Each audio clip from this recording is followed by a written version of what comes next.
अस्सलाम वालेकुम dear candidates, जैसा कि आपको पता है कि हमने प्रोफेशनल टेस्ट पेडागोगी की एक सीरीज़ स्टार्ट की हुई है। और ये सीरीज़ जो है आपको पता है कि लेक्चरर की पोस्ट हो, subject specialist, assistant professor, headmaster, deputy headmaster, headmistress, deputy headmistress की सीट के लिए पेडागोगी और प्रोफेशनल टेस्ट एक बहुत बड़ी अहमियत रखती है। सो इस हवाले से हमने एक सीरीज़ स्टार्ट की हुई है और इस सीरीज़ का आज थर्ड लेक्चर होगा। और ये थर्ड लेक्चर जो है टीचिंग टेक्निक्स एंड मेथोडोलॉजी को आगे लेकर थोड़ा सा ले जाया जाएगा। इस लेक्चर थर्ड लेक्चर में हम एमसीक्यूज़ डिस्कस करेंगे और उससे रिलेटेड इन्फॉर्मेशन भी डिस्कस करेंगे, ताकि आपको अच्छी तरह क्लियर हो जाए कि इन क्वेश्चंस को किस तरह पेपर में डील किया जाता है।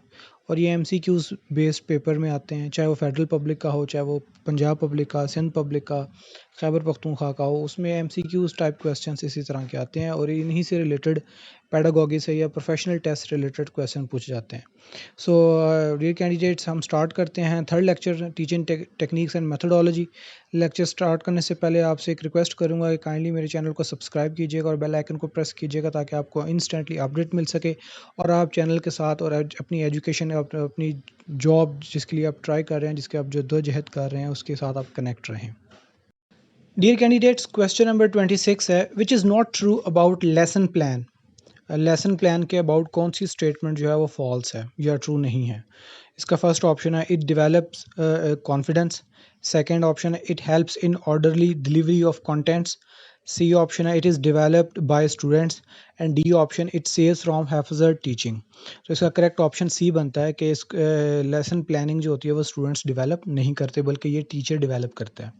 और स्टूडेंट लेसन प्लान के अबाउट मैं आपको बताता जाऊँ कि लेसन प्लान टीचर एक 30 मिनट का या 40 मिनट का जो लेक्चर डिलीवर करता है, उसकी एक प्रॉपर प्लानिंग करता है कि उसने पहले इंट्रो देना है। बल्कि इंट्रो देने से पहले वो ब्रेन स्टॉर्मिंग करता है कि पहले स्टूडेंट से पूछता है कि आपने इससे रिलेटेड आपने इन्फॉर्मेशन कौन कौन सी और कहाँ तक पढ़ी हुई है। उसके बाद वो, क्योंकि ये क्वेश्चनिंग मेथड में करता है, उसके बाद वो इंट्रो पे आता है, उसके बाद वो इसके डिलीवरी में आता है, उसके बाद इसको कंक्लूड करता है। तो ये एक प्रॉपर एक्टिविटी होती है, टाइम बेस्ड एक्टिविटी होती है, जिसमें हर टाइम के साथ उसने अपनी एक जो टीचिंग की जो अंदर इंटरनल टेक्निक्स होती हैं उनको वो चेंज करता है। सो एक इसका और ये जो बाकी तीनों ऑप्शंस हैं, ये उसको हेल्प आउट करते हैं कि अगर लेसन प्लान अगर आप टीचर करता है तो उससे उसमें कॉन्फिडेंस डेवलप होता है। उसके बाद डिलीवरी ऑफ कंटेंट्स जो होती है वो बड़े ऑर्डरली और तरीके से होती है, टाइम वाइज होती है। और ये जो डी ऑप्शन आपको दिया हुआ, ये भी उसकी करेक्टरिस्टिक है कि जो टीचिंग में फॉर एग्जांपल अगर कोई टीचर जो है वो हेजिटेट करता है या किसी पॉइंट पे स्टक हो जाता है, तो उसको इस चीज़ से बचाती है ताकि उसको पहले प्रिपेयर करके जाए। नेक्स्ट क्वेश्चन नंबर 27 है, a good drama does not include. Yes, इसका ऑप्शन सी बनता है, वेरी लॉन्ग प्ले। जो ड्रामा जो इंटरेस्टिंग होता है उसमें करेक्टरिस्टिक्स होती हैं कि वो इंटरेस्टिंग हो।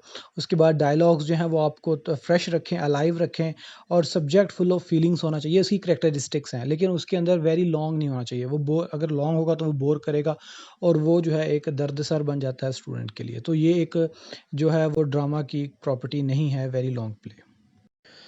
नेक्स्ट क्वेश्चन नंबर 28 है, which is not the objective of a drama और रोल प्ले। तो ड्रामा और रोल प्ले का ऑब्जेक्टिव जो है वो कौन सा नहीं है, वो है ये है, डू मेक रिहर्सल्स। यानी कि आप रिहर्सल्स करते हैं, ये उसका ऑब्जेक्टिव नहीं है, बल्कि उसके ऑब्जेक्टिव पहले तीन ऑप्शंस में आपको दिए हुए हैं कि वो रिक्रिएशन एंड एन्जॉयमेंट होती है, उसके बाद वो स्किल ऑफ कॉन्वर्सेशन को इम्प्रूव करता है, और उसके बाद जो आपका सोशल स्किल होता है उसको भी डेवलप करता है। तो ये इसके तीन करेक्टरिस्टिक्स हैं, लेकिन जो इसका मेन करेक्टरिस्टिक ड्रामा का नहीं है वो ये रिहर्सल नहीं है।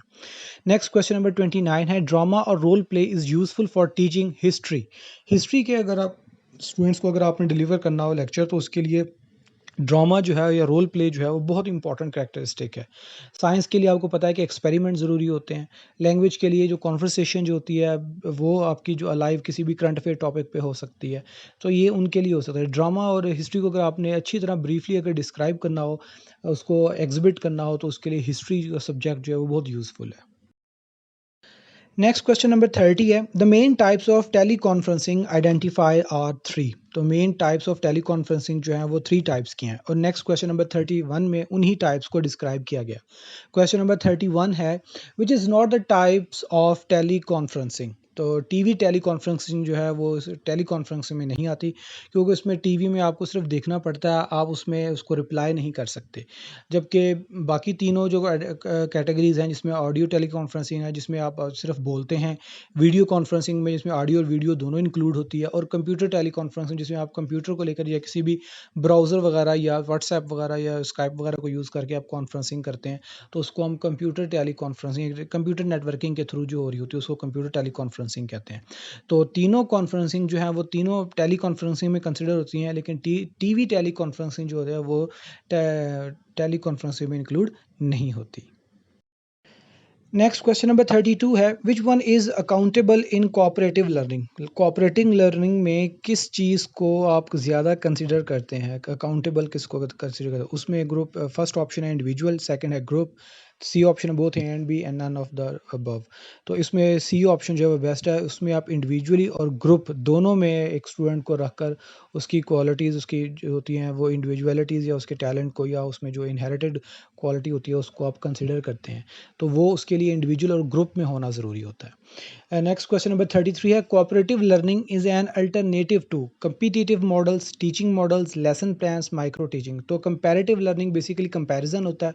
जो भी आपने दो स्टूडेंट्स को या तीन स्टूडेंट्स को या एक क्लास को में से जितने भी आपने कंपैरिजन करने हो, तो उसके लिए कम्पिटिटिव मॉडल आप रखते हैं। कम्पिटिटिव मॉडल्स जैसे कि आप टेस्ट वगैरह रखते हैं जिसमें आप रिटन टेस्ट ले रहे होते हैं, कोई एक्टिविटी रख देते हैं जिसमें आप बच्चों को एक्टिविटी देकर उसमें आप साइकोमोटर एक्टिविटीज़ दे सकते हैं जिसमें फिजिकली और मेंटली दोनों स्टूडेंट्स इन्वॉल्व हों, तो उसको आप चेक कर रहे होते हैं। तो कम्पिटिटिव लर्निंग या कंपैरिजन लर्निंग में या कोऑपरेटिव लर्निंग कह लें आप, जिसमें आप एक स्टूडेंट को दूसरों के साथ इंटरेक्टिव होकर भी देख सकते हैं, वो दूसरों के साथ कैसे इन्वॉल्व होता है, जब वो इंडिविजुअल है तो वो कैसे इन्वॉल्व होता है, तो उसमें आप ये कम्पिटिटिव मॉडल कोऑपरेटिव लर्निंग में स्टूडेंट्स की एबिलिटीज़ को एनालिसिस करते हैं।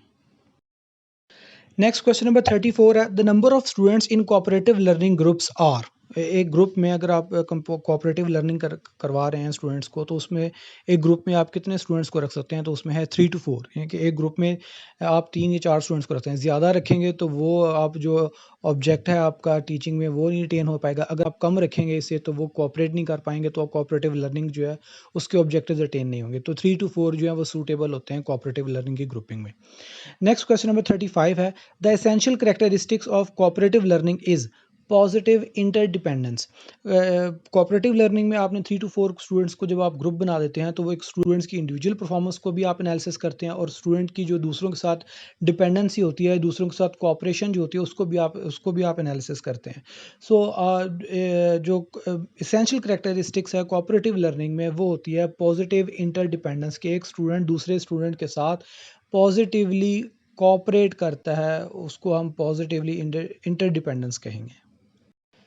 नेक्स्ट क्वेश्चन नंबर 36 है, the students like to spend the most of the time with teachers, relatives, parents, peers. तो स्टूडेंट जो होते हैं वो सबसे ज़्यादा अपना टाइम जो होता है पसंद करते हैं कि वो स्पेंड करें, वो होते हैं पीयर्स। पीयर्स का मतलब होता है कि वो क्लासमेट्स हो गए या एज मेट्स हो गए, फ्रेंड्स हो गए, जिनके साथ जो उनके हम ख्याल होते हैं या जिनके हम रुतबा होते हैं लोग, उनके साथ वो टाइम ज़्यादा स्पेंड करना पसंद करते हैं, क्योंकि इनको उनके कैलिपर एक जैसा होता है। दूसरा, उनकी हैबिट्स और एटीट्यूड्स जो होते हैं वो एक दूसरे को अंडरस्टैंडेबल होते हैं, और वो एक दूसरे के साथ एनर्जेटिक होते हैं, ताकि एक दूसरे के साथ कोऑपरेट करके उसको जो है वो एक्टिविटी कोई भी है, चाहे वो प्ले हो चाहे वो स्टडी हो, वो उसको कंप्लीट कर सकें। तो स्टूडेंट जो होते हैं वो पीयर्स के साथ ज़्यादा इंटरेक्शन जो होता है उसको कंफर्टेबल समझते हैं। नेक्स्ट क्वेश्चन नंबर 37 है, पीयर कल्चर कॉन्स्टिट्यूट्स सोशलाइजेशन। क्योंकि पीयर देखें, जब एक दो स्टूडेंट्स आपस में इंटरेक्ट करते हैं या तीन स्टूडेंट्स आपस में इंटरेक्ट करते हैं, तो वो एक दूसरे की हैबिट्स को इस तरह समझते हैं, और जो समझते हैं तो वो एक दूसरे को एडजस्ट करते हैं, एक दूसरे के साथ हार्मनी क्रिएट करते हैं, जिसकी वजह से वो एक सोशलाइजेशन सोसाइटी के साथ अटैच होना शुरू होता है। तो जिस तरह हम कहते हैं कि एक इंडिविजुअल जो होता है वो पहले दूसरे के साथ कोऑपरेट करता है, दूसरा तीसरे के साथ कोऑपरेट करता है, तो इस तरह एक सोसाइटी डेवलप होती है। इसको हम सोशलाइजेशन कहते हैं, कि वो ऐसी हैबिट्स को एग्जीक्यूट करते हैं जो सोशली एक्सेप्टेबल होती हैं, तो वो एक सोशलाइजेशन को क्रिएट करते हैं। नेक्स्ट क्वेश्चन नंबर 38 है, which is not the advantage of the team teaching. अब सबसे पहले मैं आपको बताता जाऊँ कि टीम टीचिंग होती क्या है। टीम टीचिंग ये होती है कि एक क्लास को पढ़ाने के लिए 2 या 2 से ज़्यादा टीचर्स जब इन्वॉल्व हो जाते हैं, तो उसको हम टीम टीचिंग कहते हैं। इसके एडवांटेजेस ज़्यादा होते हैं कि एक टीचर जो होता है वो अब ये एक रिसोर्स जो एक एक्टिविटी होती है उसको आपने एग्जीक्यूट करना हो तो उसके लिए 2 टीचर्स इन्वॉल्व हो जाते हैं। तो वो एक्टिविटी जो होती है वो जल्दी कंप्लीट की जा सकती है और वो यूज़फुल मैनर में की जा सकती है और स्टूडेंट्स को वो ज़्यादा समझ आता है क्योंकि 40 स्टूडेंट्स हैं, अगर एक टीचर होगा तो उसके 40 को कवर करना मुश्किल होगा, अगर 2 टीचर्स हो जाएँगे तो 20-20 करके उनको ईज़िली जो होता है वो मैनेज किया जा सकता है। तो टीम टीचिंग ये होती है कि जो जो भी क्लास एक्टिविटीज़ हैं वो 2 या 2 से ज़्यादा टीचर उसमें इन्वॉल्व हैं उसको एग्ज़ीक्यूट करने में। लेकिन इसका डिसएडवांटेज क्या है? इसका वो डिसएडवांटेज ये है कि इसके लिए फाइनेंशियल जो होते हैं वो रिसोर्सेज़ इंस्टीट्यूशन के पास इतने ज़्यादा नहीं होते कि वो एक क्लास में 2 टीचर्स को अफ़ोर्ड कर सकें। बाकी सारे इसके एडवांटेजेस हैं कि बेटर यूटिलाइजेशन ऑफ रिसोर्सेज है, better use of teaching techniques हो जाती हैं, बेटर प्लानिंग हो जाती है, ये सारे इसके एडवांटेजेस हैं। लेकिन डिसएडवांटेज में ये जाएगा कि फाइनेंशियली सोर्सेबल यूज़फुल नहीं होता किसी भी इंस्टीट्यूट के लिए। नेक्स्ट क्वेश्चन नंबर 39 है, the hypothesis underlying team teaching is the best teacher in school are shared by more students. जो स्कूल के अच्छे टीचर्स होते हैं वो उनसे से ज़्यादा स्टूडेंट्स जो होते हैं वो बेनिफिट हासिल कर सकते हैं। टीम टीचिंग का ये एडवांटेज भी कंसिडर किया जाता है। नेक्स्ट क्वेश्चन नंबर 40 है, CAI स्टैंड्स फॉर। तो CAI का मतलब होता है कंप्यूटर असिस्टेड इंस्ट्रक्शन, यानी कंप्यूटर के ज़रिए जितनी भी आप प्रेजेंटेशन देंगे या स्टूडेंट्स को आप सिखाएंगे टीचिंग करेंगे तो उसको हम कंप्यूटर असिस्टेड इंस्ट्रक्शंस कहेंगे।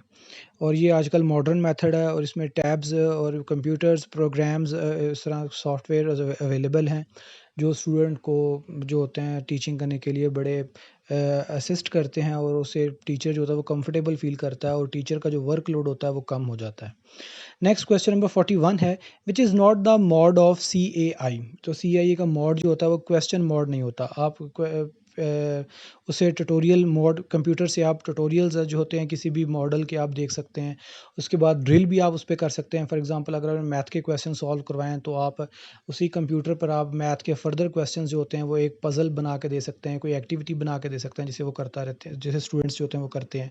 सिमुलेशन मोड जो होता है वो भी आप कंप्यूटर पे कर सकते हैं कि आपने एक फॉर एग्ज़ाम्पल अगर फ़िज़िक्स में अगर आपने एक सर्किट डायग्राम इन्वॉल्व बनाई हुई है उसको आपने चेक करना है कि ये मेरी ये ठीक बनाई है, इसमें करंट जो फ्लो कर रहा है वो सही कर रहा है। तो उसको पहले आप किसी सॉफ्टवेयर वगैरह में चेक करेंगे उसको ये सही वर्किंग करेगा या नहीं, तो उसको हम सिमुलेशन मोड करेंगे। क्वेश्चन मोड जो होता है आप कंप्यूटर से क्वेश्चन नहीं कर सकते और क्वेश्चन के को आंसर्स करने के लिए वहाँ पे टीचर अवेलेबल होता है जो टीचर जो होता है वो आंसर करता है। तो क्वेश्चन मोड जो होता है वो CAI में इन्वॉल्व नहीं होता। बाकी तीनों method drill method, simulation mode और ट्यूटोरियल मोड जो होता है वो इन्वॉल्व होता है। नेक्स्ट क्वेश्चन नंबर 42 है, example of psychomotor domain is that student performs an experiment. इसका ऑप्शन है। ये हमने कहा था कि साइकोमोटर जिसमें जिसमें स्टूडेंट फिजिकली और मेंटली दोनों तौर पर इन्वॉल्व हो उसको हम साइकोमोटर कहते हैं। और वो साइकोमोटर में जब कोई भी चीज़ आती है तो उसको हम एक्टिविटी बेस्ड लर्निंग कह रहे होते हैं या एक्सपेरिमेंटल लर्निंग कर रहे होते हैं। तो ये एक्सपेरिमेंट्स जहाँ भी आएगा तो साइकोमोटर डोमेन में आएगा। नेक्स्ट क्वेश्चन नंबर 43 है, ability to develop a lifestyle based upon the preferred value system. तो प्रेफर्ड वैल्यू सिस्टम का मतलब जो की सिस्टम या की पॉइंट्स एक सोसाइटी में डेवलप हुए होते हैं या सोसाइटी में ट्रेडिशनली चल रहे होते हैं तो वो उसकी करेक्टराइजेशन को कंसिडर करते हैं, उसको हम करेक्टराइजिंग कहते हैं। Thank you so much. I hope ये आपको लेक्चर पसंद आया होगा। काइंडली चैनल्स को सब्सक्राइब कीजिएगा, लाइक कीजिएगा, बेल आइकन को प्रेस करके इंस्टेंट अपडेट भी लीजिएगा और काइंडली कमेंट भी कीजिएगा ताकि मुझे आपकी फ़ीडबैक से अंदाज़ा होता रहे। और ये आपका कमेंट जो होता है ये हमें इनकरेज करता है ताकि हम मज़ीद जो एरिया जहाँ पर आप वीक हों उसको अपलोड कर सकें। Thank you so much. Allah ताला हम सबका हामी नासिर हो।